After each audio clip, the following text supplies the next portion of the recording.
Hi there, I'm Jamie Taylor. Welcome to Your Health Matters, brought to you by Kingman Regional Medical Center, your community-owned hospital.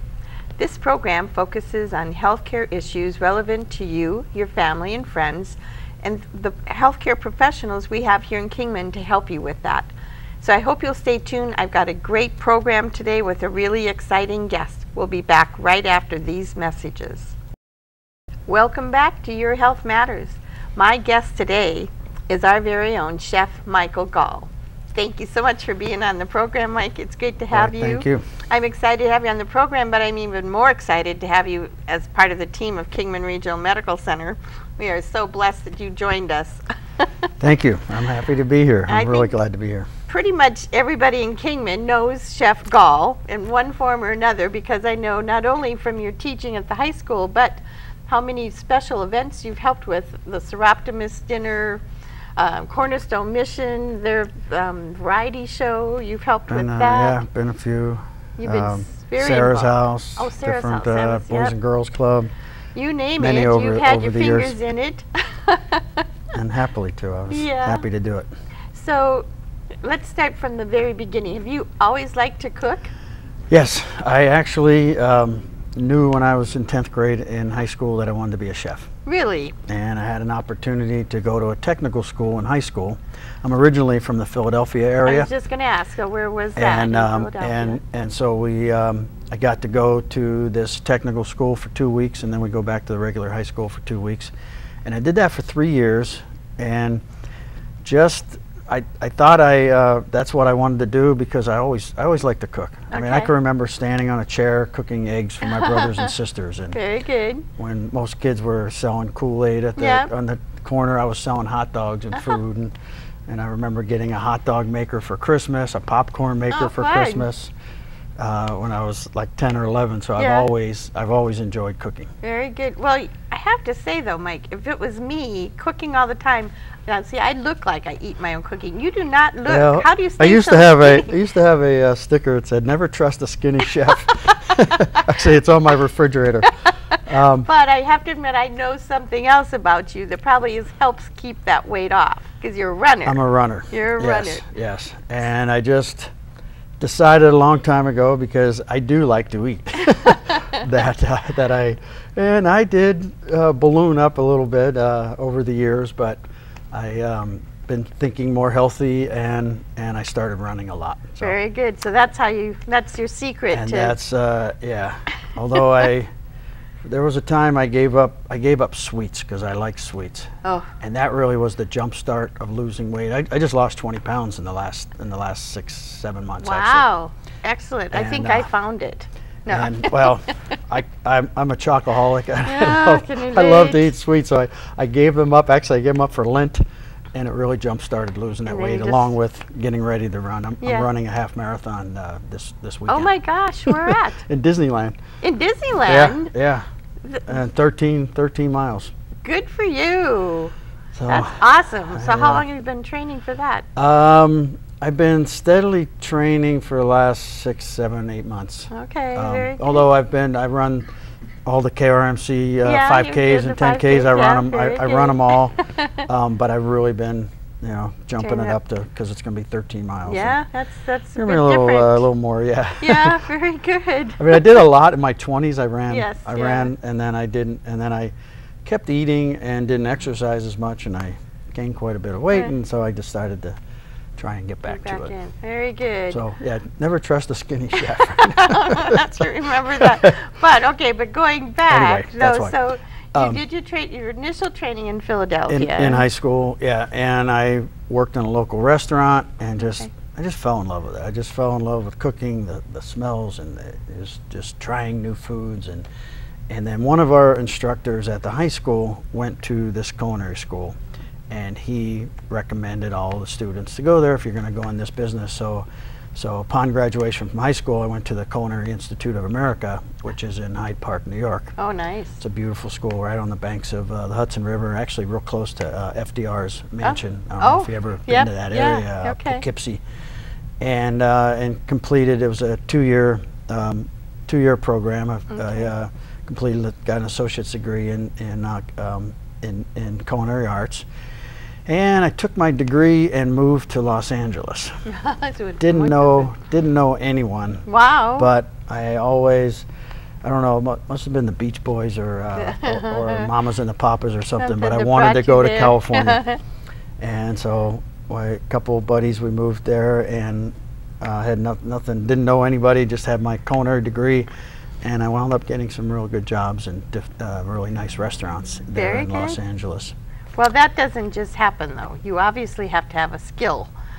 I mean, you don't get hired by high-end restaurants unless... Yeah, well, actually what the trick is, and people say, do you have to go to school? No, you don't have to go to school, but it helps to work under a chef. In fact, I worked under the chef, and he took a real liking to me, and wherever he went, I went. Oh. We were in an area, Sherman Oaks, and then we went to Brentwood, and then he actually went into this restaurant in Beverly Hills. He said, I got this young guy, you got to hire him. And he got me in the door. Sweet. And that's what, so you don't necessarily have to have a degree. It's work, you know, once you work in a nice restaurant, it's easy, you know, you get your foot in the door. Okay. And I wish today, I don't think the chef's still around, but, you know, I owe everything to this guy because he helped me. Get that foot in the door. I was 21 years old. And wow. He's like, oh, this young guy, he'll do good for you. And it was a restaurant right in Beverly Hills, feeding movie stars and stuff. It was pretty exciting. Cool. So how long were you in Beverly Hills or in LA? I wound up, I was only in that area for 3 years. And I worked in several restaurants. And it was pretty, it was actually before Wolfgang Puck came to town. Yeah. And it was like the restaurant. It was called Chasen's. Oh, yes. And it was a very famous restaurant. And I mean, everybody, all the movie stars ate there. Yeah. You know? Yeah. And I remember it was a place to go to be seen. Kind of thing. Alfred Hitchcock used to eat there every Wednesday, and he ate oxtail soup, and that was one of the items that I prepared. It was like, you know, it's Alfred Hitchcock's there again, and you know, Jimmy Stewart, and just endless amount of stars, and that was pretty exciting. Yeah. And you're probably wondering how I wound up in Arizona. Yeah, so you went from Los Angeles to the city. Well, I wound up meeting somebody, and I met him when I first went to LA, and he wound up, and after a few years, he said, I'm opening a restaurant in Bullhead City. And I remember at that time there used to be these bumper stickers that says, where the hell is Bullhead City? And so that was my question, where is Bullhead City? And he wound up taking me, and this was in 1978, wound up taking me to Bullhead, and that was long before there was only 3 little casinos there, and he said, I'm going to open this restaurant, and I went for it. I said, you know, probably like most people, I'm only going to stay here a couple years. Yeah. You know? Famous last words. Yeah, and 35 years later, I'm still here. And it was a restaurant called Bradley's, and it was on the river in Bullhead where Iguana's restaurant is. I don't know if you know where that is. Yeah. And we were very successful right off the bat, and we decided to open a restaurant in Kingman in 1979. And that one wasn't so successful. It's where the Alternative used to be. When you're leaving town, going to Vegas, it's where Fast Tracks. Oh, yes. Where they opened Fast Tracks recently. That was the building. I heard that there used to be a restaurant or something. Yeah, there was a couple restaurants, and so we didn't do that well, and I wound up going to Laughlin and actually worked in Laughlin for 15 years. Oh my! After that, 15 years in Laughlin. Laughlin. Up staying, yeah. I opened a casino called the Old Colorado Bell. Before they built the big casino, there was a little casino called the Colorado Bell, and it's actually right where Edgewater's Tower sits. Okay. And then Circus bought it, and they wound up building the Edgewater. And then from there I went and I opened the Gourmet Room at the Riverside in 1984, and stayed there. And while I was doing that, I had a catering business on the side. I had a restaurant down there in Bullhead, a little sandwich shop, and I wound up getting a job at the Golden Nugget when Steve Wynn owned it, and he was going to build a big tower. I don't know if you ever seen that, you know, the parking garage down there. They built that big garage because they were going to build a 25-story building first. Right. That's and then the first Gulf War broke out, and Steve Wynn decided not to build. Interesting. And so I was there for a few years, and then I went to River Palms which was my last restaurant, and I always thought that I would like to teach. I mean, as a chef, you have to teach. You have to show people how how you want things, and so in 1995 I went across the river to Bullhead City, and I interviewed. It was actually a job for the food service director, and the superintendent at the time said. Told me how much it paid, and it was a half a cut in pay. But after 15 years in Laughlin, I said, you know what? I went home, told my wife, I said, I really think I like to teach. Something different. And so I was a food service director, and then I wound up, I was down there in Bullhead. I was in charge of Mojave High School and River Valley High School, which is part of the Colorado River Union District. But I lived in Kingman. I lived in Kingman since '88. Okay, so you were doing the so I was doing it back and forth. Yeah, well, I lived here, and then I went back to Bullhead, and then I met my wife, and she said, "I'm not moving to Bullhead," so I moved to Kingman, and so we were doing that trip back and forth. In fact, she worked in Laughlin for a long time as well, and then in the year 2000, actually it was a couple years before, I went to Kingman High School. Because I said, let me bring my program to your school, and because I knew a lot of the board members, and I knew Dr. Ford was the superintendent at that time, and so in 2000 I started at Kingman High School. Very good.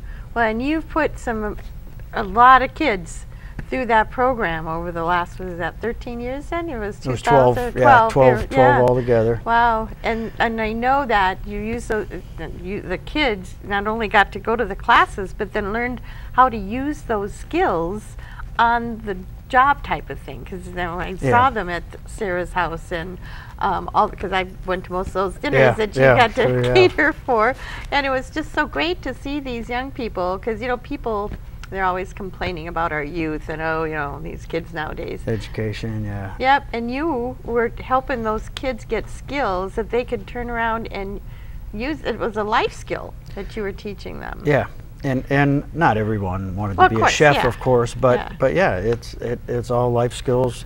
You have to work together. You have to work as a team, and.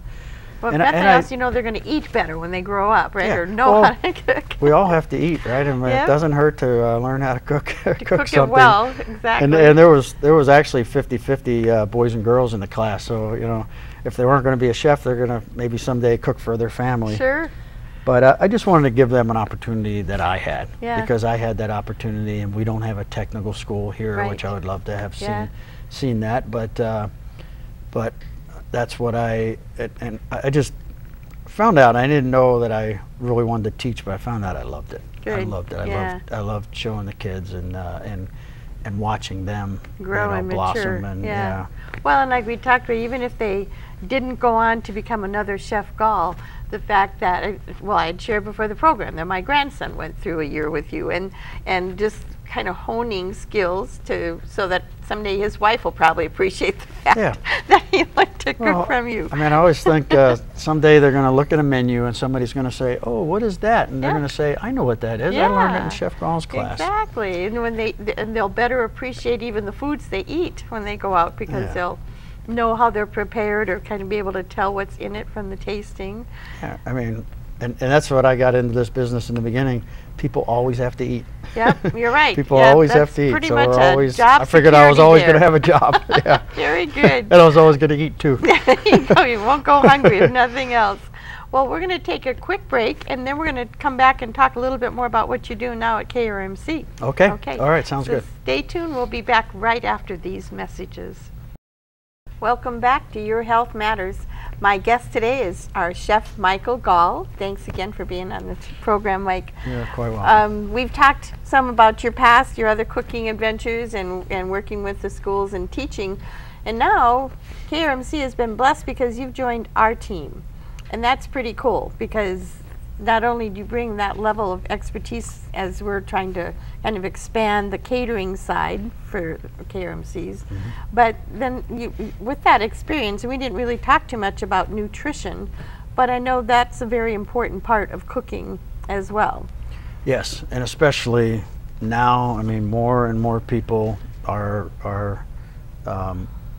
you know, it's very important that we watch what we eat. Yeah, and obesity is a major issue. So, yeah, yeah. So if you can't run like you do, we have to try to eat healthier. Right, right. And it basically comes down to the fat that we eat. And you know, it just cracks me up in this town how many fast food restaurants there are, and it just you know, you can eat a hamburger every now and then, just stay away from the fries, right. you know, or not as or not as supersizing often. it all. Yeah, yeah. But that, I mean, really, that is the key. And then to eat, you know, eat your you know, your vegetables and your fruits, right.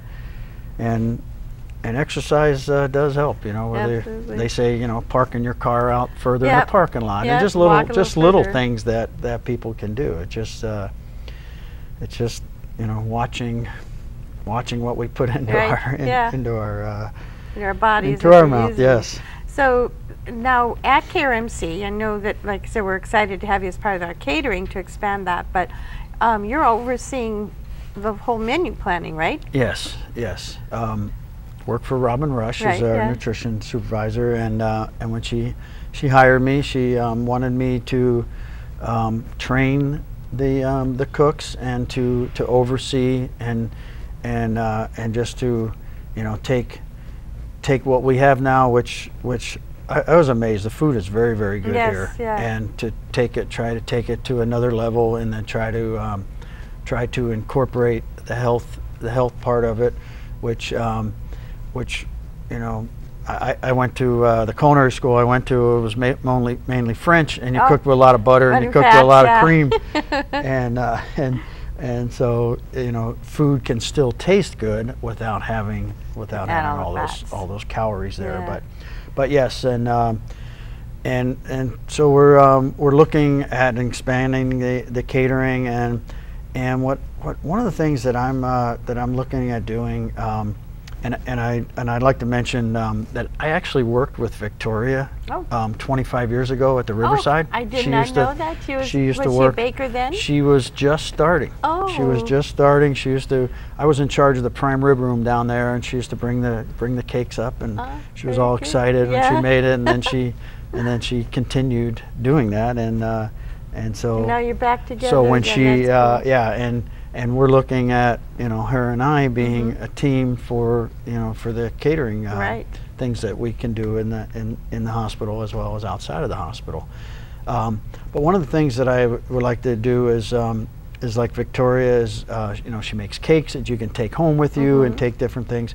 I would like to try and start making meals that you could take home. Meals to go. You know, other than what we already have on the buffet, where it's cold, and I'm looking to find these microwavable containers that you could take home, and you know, feature different things, and you know, having a healthy, good and how convenient for good meal just for our staff alone. Yeah, how well, nice the way that would be. Yes, I mean, the way the nurses work the 12 shifts, I mean, I'm sure that's the last thing they want to do is go home and cook. Yeah, go home and cook a meal. So you know, we're looking at the retail end of it, doing some things like that. And one thing that's really nice, and I really like the fact, you know, working here at the hospital. I mean, sky's the limit as far as with Robin. You know, she's not holding me down. She says whatever you want to do, you're free to do, and so I'm looking at different things like that to do. Well, and you know, I've had, of course, a few people. There's always going to be a few naysayers out there that say, "Well, what's catering got to do with healthcare?" Well, truthfully, like what we've talked about, nutrition is very important, and if you can provide a healthy, tasty meal plus the nice experience that goes along with it, that is all about health right there, as far as I'm concerned.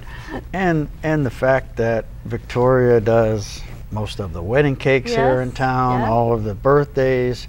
I mean, why not along with your to die for? You know, why not along with your cake get a couple trays of food? Yeah, the you know, food because you're always they're usually entertaining. You know, that's why they're buying cakes and things like that. For a long time, people, since I've been here, since Robin came on board, people would come to KRMC for meals. I mean, for their lunch and dinners and breakfast, just because they like the food, not as a patient, but you know. Yeah. Oh, in fact, I was a little surprised, but Yeah. I talked to a lot of people. I come for breakfast all the time. Yeah. I come for dinner, and I have two brother-in-laws. They Yep, eat here all the time. Yep, yeah. and I'm. Which says a lot about hospital food. I think we've put that. Well, I was just going to mention that. I don't like that. The term you know, if somebody hospital says food. hospital food, I'm like, what does that mean? Yeah. Have you seen the food that we serve Right. there? Yeah, I mean, it's I've totally worked. different. I'm telling you, I worked in Laughlin. I worked in a lot of the casinos down there, and the food is much better here Yeah. than it is in any of those Wow, buffets. that I says mean, a lot right it really there. is. It really is. Yeah. And plus, it's like we've said it. I mean, it's done with health in mind. I mean, because they do help you know your calories and your. Yeah. We have the little cards on the line that show what the different points are. Even if you're in Weight Watchers, they've got the point value and Yeah. help you figure all that out. So that's you can eat healthy and still enjoy your food. And that's one thing that's unique working in a hospital. Yeah. Is we have these dietitians that are on staff, and they help us. You know. So when you come up with an idea for a food or for a new menu item, do you run it by the dietitians? How does well, that work? the part of the problem is, like they say, you know, when I make something, I don't always have a recipe. I just throw this and throw this and do. I mean, yes, the recipe is there, Yeah. but I actually have to write it down, weigh it, and so we can do the nutritional value on it. And because- yeah, that's what these good cooks are usually. They're just Because, winging yeah, it kind of yeah, thing. well, it's, they you know know, it by I- taste, but But in order to get the true analysis of all the calories, Yeah. you have to. you have to have someone next to you watching Yeah. while you cook, writing Yeah. down what you're doing. Yeah, like I said, I want to make fresh potato salad, and she said, give me the recipe. so I had to write it down as I was making There it. you go. So we could Yeah. get that. But it really isn't, and that part of it's new to me because I Didn't have to really count it before. right. I mean, make cream soup, throw butter in there and stuff. Yeah.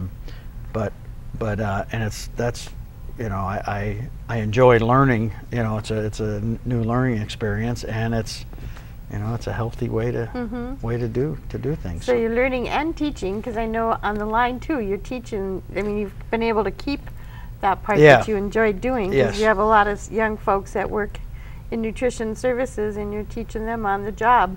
Yeah, like I said, I've always learned. I've always loved to cook, and Yeah. and I've always loved to teach as well. So That's I get great. Well, just I look get to at do it all here. Yeah, and your future Kingmanites that we're raising, growing here, and giving them life skills, and hopefully they'll stay in Kingman and use those skills at someplace besides a fast food restaurant. Well, just like you told me that your grandson. Yep. I hear that almost every day. Yeah, my son, my daughter, Yeah. somebody was in your class, Yep. and that makes me makes me feel good. Oh, it does. And like I said, like we were talking before the break, how eating is something we all have to do. It's pretty much a given. And so if you can teach someone or enjoy it, I know, like for myself personally, I'm not the best cook, but my husband is. We have this great arrangement. He cooks, I clean. Works out really well. To figure that one out, because I cook and I clean. Oh, I try to clean as I go. So. Oh, he doesn't. I'm usually right behind him cleaning as he's cooking. It makes it easier. It reminds me of the first time I ever cooked in the kitchen. My mom, she looks at the kitchen and it's a mess, and she said to me, "A good chef always cleans up after himself." Oh, And I don't know whether they do or not, but I was But more you conscious. It learn- made me more conscious. That's great. about That's it. good words of So- wisdom too. I should repeat that to my husband. I'll make sure he remembers that. Clean as you go. That's what I Yeah, used to there teach you in the kitchen. Great. Well, Chef, thank you for being on the program today. Thank you. Thank for you. being a part of the KRMC team. Thank you. I hope love you it here. enjoyed our program. Now you know. In case you're wondering where Chef Gaul went, now you know where you can find him at KRMC. Join us next week for another great program.